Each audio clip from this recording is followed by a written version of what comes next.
Hi all. Assistant electrical inspector exam date announce ആയത് എല്ലാവരും അറിഞ്ഞിട്ടുണ്ടാവും. നമ്മുടെ എക്സാം ഡേറ്റ് വരുന്നത് നവംബർ 14-നാണ്. രാവിലെ 7 തൊട്ട് 9 മണി വരെ ഉള്ള സമയത്തിനിടയ്ക്കാണ് ഇത് നടക്കുന്നത്. കേരള PSC നടത്തുന്ന ഒരു പ്രധാനപ്പെട്ട എക്സാമാണ്.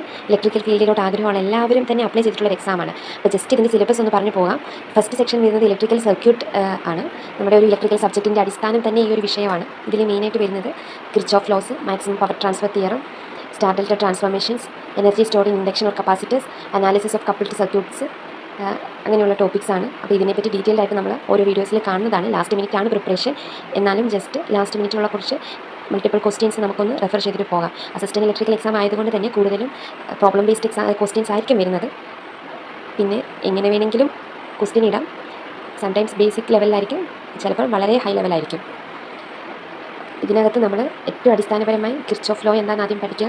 അത് കഴിഞ്ഞിട്ട് ഈ തിയറംസ്, അതിൻ്റെ എന്താണ് തിയറം സ്റ്റേറ്റ് ചെയ്യുന്നതെന്ന് വ്യക്തമായിട്ട് പഠിക്കുക. അതിൻ്റെ 2-3 പ്രോബ്ലംസ് സോൾവ് ചെയ്യുക. അതൊക്കെ മതിയാകും. ഒത്തിരി ആഴത്തിൽ പഠിക്കാതെ ഈ ഒരു അവസാന നിമിഷം ആയതുകൊണ്ട് തന്നെ മൾട്ടിപ്പിൾ ക്വസ്റ്റ്യൻസ് തന്നെ നോക്കി പഠിക്കുക. തിയറി സബ്ജക്ട്സ് ചോദിക്കാൻ നോക്കാതെ നമുക്ക് പെട്ടെന്ന് എഴുതാൻ പറ്റുന്ന രീതിയിൽ, ഓർത്തിരിക്കാൻ പറ്റുന്ന രീതിയിൽ പ്രാക്ടീസ് ഉണ്ടാക്കുക. ഇനി അടുത്ത സെക്ഷനിലോട്ട് പോവുകയാണെങ്കിൽ അതിൽ വരുന്ന ഒരു സിലബസ് എന്ന് പറഞ്ഞു കഴിഞ്ഞാൽ ഇതൊരു ഫസ്റ്റ് പാർട്ടായിട്ടാണ് വരുന്നത്. മൊത്തം 100 മാർക്കിൻ്റെയാണ് പരീക്ഷ. ഓരോ സെക്ഷനും 10 എന്നുള്ള രീതിയിലാണ് പോകുന്നത്. അപ്പോൾ അടുത്ത സെക്ഷൻ വരുന്നതെന്ന് പറഞ്ഞാൽ മാഗ്നറ്റിക് സർക്യൂട്ട്സ് ആണ്. അപ്പം ഇലക്ട്രിക്കൽ സർക്യൂട്ട്സ് കഴിഞ്ഞാൽ മാഗ്നറ്റിക് സർക്യൂട്ട്സ് ആണ് വരുന്നത്. ഈ മാഗ്നറ്റിക് സർക്യൂട്ട്സിൽ absolute and relative permeability, magnetic ഫീൽഡിൻ്റെ strength, magnetomotive force MMF, Faraday's laws, Lenz's laws, induced EMF, ഇതൊക്കെയാണ് ഒരു സെക്കൻഡ് സെക്ഷനായിട്ട് നമ്മൾ പഠിക്കേണ്ടത്. അത് കഴിഞ്ഞ് തേർഡ് സെക്ഷനാണ്. അതിൽ DC ജനറേറ്റേഴ്സ്, കൺസ്ട്രക്ഷൻ, അതിൻ്റെ working principle, types of DC generations, EMF equations, conditions for maximum efficiency, ഇതൊക്കെയാണ് പഠിക്കേണ്ടത്. ബേസിക് ആയിട്ടുള്ള ഇക്വേഷൻസ് പഠിക്കുക. ഒരു ഷോർട്ട് നോട്ട് പോലെ അത് പ്രിപ്പയർ ചെയ്യുക. സംടൈംസ് പല സ്റ്റേറ്റ്മെൻറ്റ് ആയിട്ടായിരിക്കും വരുന്നത്. എന്നിട്ട് 1 and 2 അല്ലെങ്കിൽ 2 and 3 അങ്ങനെ സെലക്ട് ചെയ്യുകയായിരിക്കും. അപ്പം എങ്ങനെ വന്നു കഴിഞ്ഞാലും ആൻസർ ചെയ്യാനുള്ള രീതിയിൽ തന്നെ പ്രിപ്പയർ ചെയ്യുക. നെക്സ്റ്റ് സെക്ഷൻ വരുന്നത് അടുത്തൊരു 10 മാർക്കിൻ്റെ ക്വസ്റ്റ്യൻ നമുക്ക് എക്സ്പെക്ട് ചെയ്യാൻ പറ്റുന്നത് ഡിജിറ്റൽ ഇലക്ട്രോണിക്സിൽ നിന്നാണ്.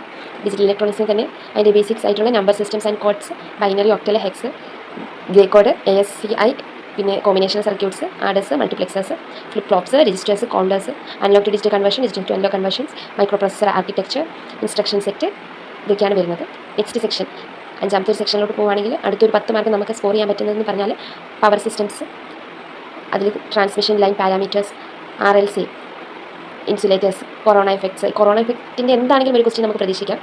Circuit breakers, relays, per unit system, symmetrical components, fault analysis, systems stability ഒക്കെയാണ് ഒരു 5th സെക്ഷനിൽ വരുന്നത്. 6ാമത്തെ സെക്ഷനായിട്ട് കൺട്രോൾ സിസ്റ്റംസ് ആണ് വരുന്നത്. കൺട്രോൾ സിസ്റ്റത്തിൽ തന്നെ നമുക്ക് ട്രാൻസ്ഫർ ഫംഗ്ഷൻസ് വരുന്നുണ്ട്, ബ്ലോക്ക് ഡയഗ്രാംസ് വരുന്നുണ്ട്, സിഗ്നൽ ഫ്ലോ ഗ്രാഫ്സ് വരുന്നുണ്ട്, error coefficients, roots, stability criterion, frequency, domain, bode plots, gain and phase margin, stability analysis ഒക്കെയാണ് വരുന്നത്. ഇത്തിരി ടഫ് സെക്ഷനാണ്. എല്ലാം ഒന്ന് ജസ്റ്റ് ഒന്ന് നോക്കി പോകാം. ഇനിയിപ്പോൾ ആഴത്തിൽ പഠിക്കാനുള്ള ടൈമില്ല, എന്നാലും പെട്ടെന്ന് നമുക്ക് ഓർത്തിരിക്കാവുന്ന കുറച്ച് ക്വസ്റ്റ്യൻസ് ഒക്കെ പഠിച്ചേക്കാം. നമ്മുടെ ലക്കിൽ അത് വന്നാൽ നമ്മൾ രക്ഷപ്പെടും. അടുത്തത് പവർ ഇലക്ട്രോണിക്സ് ആണ്. അതിനകത്ത് ACCRs, structure, static characteristics, rectifiers, inverters. റെക്ടിഫയേഴ്സിൻ്റെ ഒരു ഓപ്പോസിറ്റ് എന്നുള്ള രീതിയിലാണ് ഇൻവെർട്ടേഴ്സ് വരുന്നത്. അപ്പോൾ അത് 2 റിലേറ്റ് ചെയ്ത് പഠിക്കുക. ഓപ്പറേഷണൽ ആംപ്ലിഫയേഴ്സ്, ഒപ്പാംസ് വരുന്നുണ്ട്. Idea, practical, ഒപ്പാം gain, CMRR ratios, slew rate, ഇതൊക്കെ വ്യക്തമായിട്ട് അതിൻ്റെ ഇക്വേഷൻസ് പഠിക്കുക. ബേസിക്കായിട്ട് ഇലക്ട്രിക്കലിനെ ഇഷ്ടപ്പെടുന്നവർക്ക് ഇലക്ട്രോണിക്സ് ഇത്തിരി പാടായിരിക്കും. നമ്മൾ ഇത് ഒരു ടച്ചിലല്ലെങ്കിൽ കൺട്രോൾ സിസ്റ്റം, പവർ ഇലക്ട്രോണിക്സ് ഒക്കെ നമുക്ക് ഭയങ്കര ഡിഫിക്കൽട്ടായിട്ട് വരുന്നതായിരിക്കും. അപ്പോൾ നമുക്ക് ഈസി ആയിട്ട് ചെയ്യാൻ പറ്റുന്നതെന്ന് പറഞ്ഞാൽ മൾട്ടിപ്പിൾ ക്വസ്റ്റ്യൻസ്, ഒരു 1000 മൾട്ടിപ്പിൾ ക്വസ്റ്റ്യൻസ് ഏതെങ്കിലും നോക്കിയിട്ട് പോവാം. അതിൽ നമ്മൾ എക്സാമിനുള്ള ഒരു 10 മാർക്കിൻ്റെ നമുക്ക് പ്രതീക്ഷിക്കാം. അടുത്തൊരു സെക്ഷൻ വരുന്നത് നമ്മൾ നെക്സ്റ്റ് 8ാമത്തെ സെക്ഷനാണ്. അതിൽ വരുന്ന ടോപ്പിക്സ് എന്ന് പറഞ്ഞാൽ മെഷർമെൻറ്റ്സ് ആൻഡ് ഇൻസ്ട്രുമെൻറ്റേഷൻസ് ആണ്. അതിൽ standards of measurements, types of errors, classification of instruments, moving coil, നമ്മുടെ അമ്മീറ്റേഴ്സ്, MFMs, വാട്ട് മീറ്റേഴ്സ്, ഇതിൻ്റെ എല്ലാം പ്രിൻസിപ്പിൾസ്, അതിന് റിലേറ്റ് ചെയ്ത് കുറച്ച് ക്വസ്റ്റ്യൻസ് ഉണ്ട്. മൾട്ടിപ്പിൾ ക്വസ്റ്റ്യൻസ് സോൾവ് ചെയ്തെടുക്കുന്ന പ്രോബ്ലമാറ്റിക് ക്വസ്റ്റ്യൻസ് ഉണ്ട്. അതെല്ലാം റെഫർ ചെയ്യണം. അത് കഴിഞ്ഞ് നെക്സ്റ്റ് സെക്ഷൻ എന്ന് പറഞ്ഞാൽ സിഗ്നൽസ് ആൻഡ് സിസ്റ്റംസ് ആണ്. സിഗ്നൽസ് ആൻഡ് സിസ്റ്റംസിലെ classifications of signals, continuous, discrete, operations of signals, invariance, causality, memory, stability, sampling theorem, ഇതൊക്കെയാണ് വരുന്നത്. അടുത്ത ഒരു 10ാമത്തെ സെക്ഷനായിട്ട് വരുന്നത് ട്രാൻസ്ഡ്യൂസേഴ്സ് ആണ്. അതിൽ classification of transducers, LVDT, angular displacement, Hall effect, batteries, primary and secondary cells ഉണ്ട്.